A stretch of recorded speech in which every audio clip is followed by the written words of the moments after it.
Hello everyone. Myself Kanika Malik, Assistant Professor, Department of Computer Science and Engineering, AIML Department, ABES Engineering College, Ghaziabad.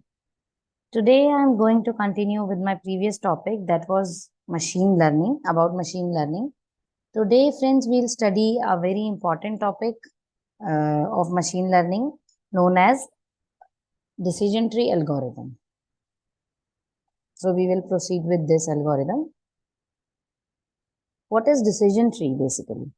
Decision tree is a flowchart type like tree structure where each internal node denotes the feature, branches denote the rules, and leaf nodes denote the results of an algorithm. So first of all, I will tell you without going through this definition, what is decision tree? As we already know that understanding any concept on a theoretical approach is a tough approach. So here we are taking a decision tree as a graphical approach in machine learning, specifically in supervised learning ML, to know about what is the decision of a particular problem. So what is this? What it is? It is a flowchart like tree structure, and here we have basically three types of nodes: internal nodes, root nodes, and leaf nodes. So as the definition is depicting, it is a flowchart like tree structure where each internal node denotes the feature, branches denote the rules, and the leaf nodes denote the result of the algorithm. It is a supervised learning technique which can be used both for classification and regression problems, but mostly it is preferred for solving classification problems.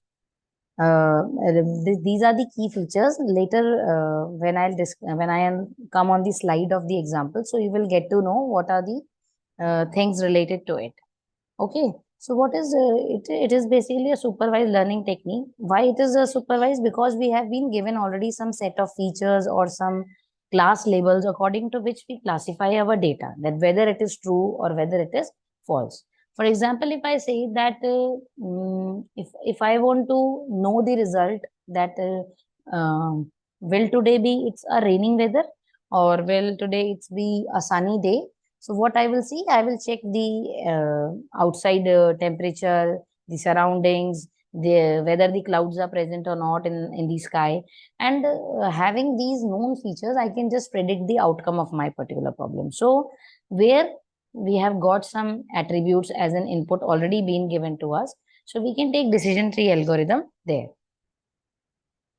Then again, it is a tree structure classifier where each internal nodes represent the features, branches represent the decision rules, and each leaf node denotes the outcome. More I will tell you through an example. Suppose, now this is the example of decision tree where you can see that there are basically the three types of node. The first node, first bracket here, the square bracket, which is shown here, square box. This may be known as the root node.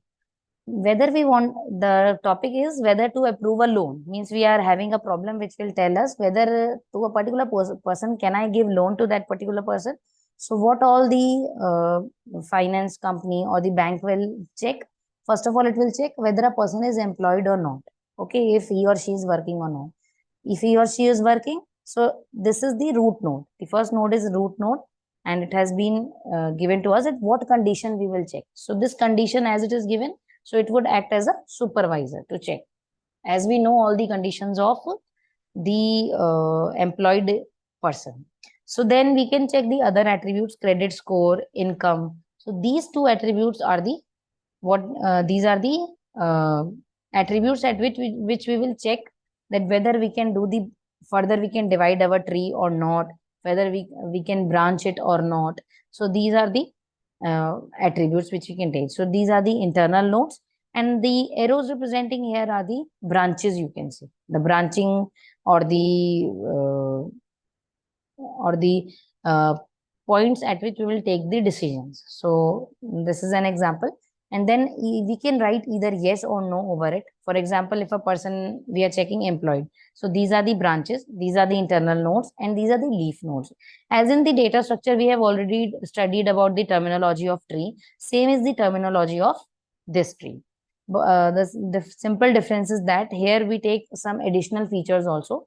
which I will tell you about just now. These are the information gain, the other attributes related to the machine learning concept. So if a person is having some credit score, if yes, it is having, then we can approve that yes, it can be, he or she can be given loan.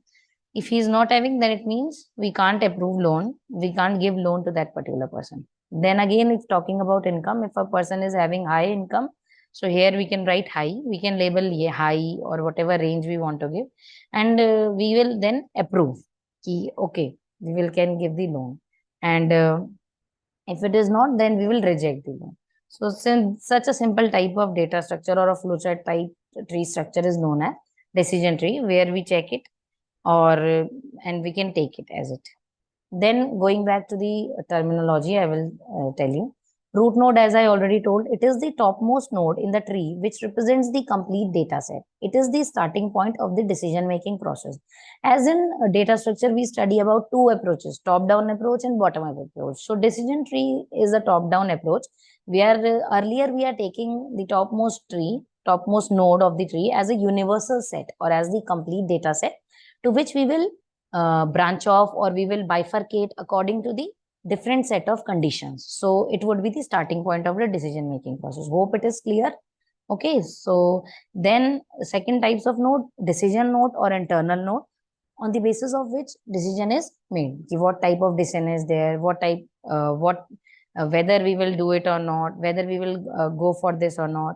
So that would, where the branching or splitting takes place, that is the internal node. And leaf node, same as data structure, where no more child nodes can appear, where no more bifurcation, no more branching can be done. That is known as leaf node or terminal node. So a node without any child nodes that indicates a class label or a numerical value would be known as a terminal node or a leaf node. Then another feature is splitting or branching. So what is it? The process of splitting a node into two or more subnodes using a split criteria and a selected feature. Means if we have been given many nodes in our tree, so what would, on any particular criteria, for example, if I take the example of giving a loan to a particular person. So after checking the condition here, one second, after checking the condition here that a person is employed or not, having good income or not, one more attribute, main attribute I can take, CIBIL. You people must have heard about the CIBIL score. CIBIL score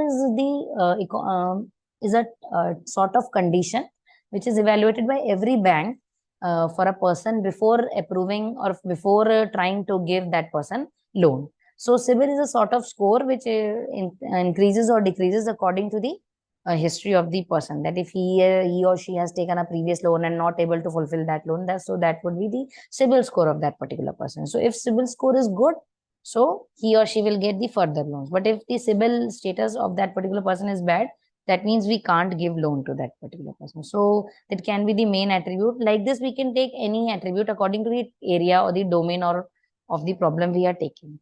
Then branch or subtree, a subsection of the decision tree starts at an internal node and ends at the leaf node. Subtree means any tree which is between the root node and the leaf nodes. So we can take the middle portion of the tree as the branch tree.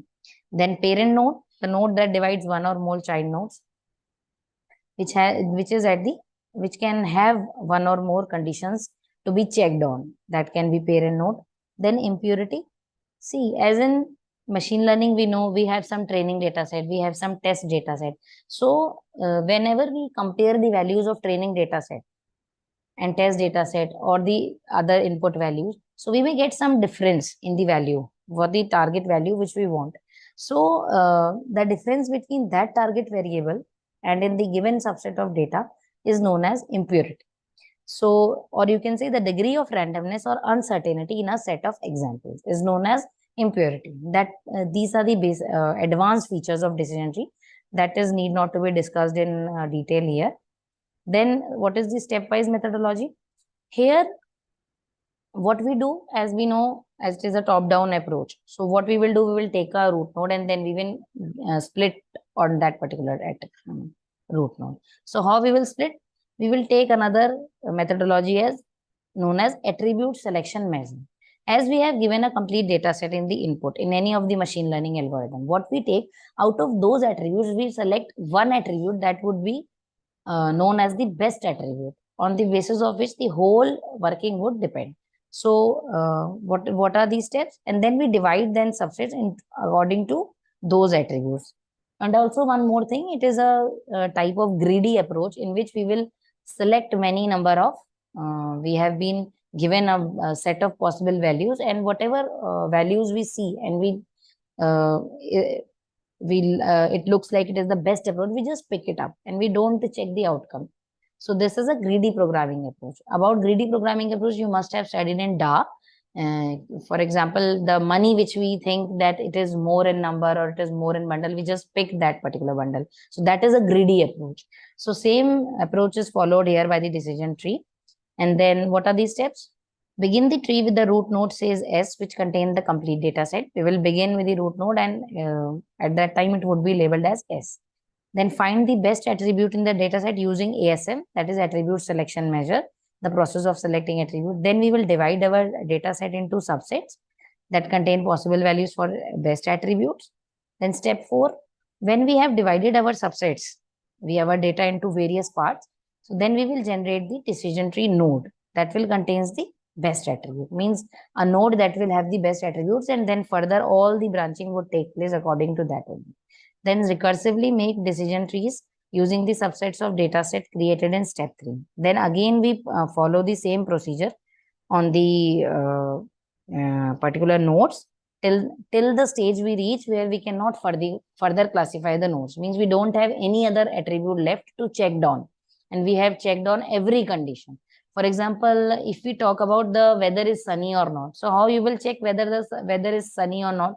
We can only check the appearance of sun or the appearance of clouds on the in the sky, and on the basis of that we can tell. So same, if we have minimal set of attributes or less number of attributes, in that case we have small decision tree. But if we have many set of attributes, then we will make a big decision tree, and then we will keep on branching that decision tree until we take a single one, until we reach the final one.